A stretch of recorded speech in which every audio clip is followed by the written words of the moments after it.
তো চলে গেলাম চা খাইতে। আজকে চায়ের দোকানে এসে বললাম, তো মামাকে বললাম একটা রং চা দিতে।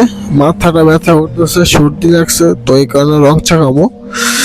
তো সবসময় দুধ চা খাই, বাট রং চা খাইলে মাথা ব্যথা ছেড়ে যাবে।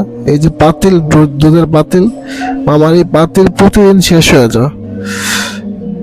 তো কাকে রং চা, দুধ চা, এখানে দুধ চা অনেক চলে, প্রতিদিন এক পাতিল শেষ হয়ে যায়। দুধ, গরুর দুধ, 1 নম্বর হাঁটি গরুর দুধ দিয়ে রান্না করে বানায়। তো দুধ চা গুলা রাখতেছে, তো আমি রং চা খাবো।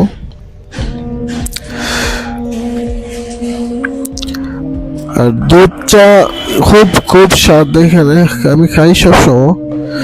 রং চা বলে লিগারটা খুব কড়া হয় এখানে, রং চা লিগার খুব কড়া। তো এখানে 10 টাকা করে রং চা, দুধ চা 10 টাকা। তো আমার রং চাটা বানাই দিয়েছে। তো অলরেডি কালো জিরা দিয়েছে আবার। আমি বলছি কালো জিরা ভালো লাগে, তারপর দিয়ে দিচ্ছে, আজকে খাও কালো জিরা। তো দিয়ে দিল আমারটা, ওকে।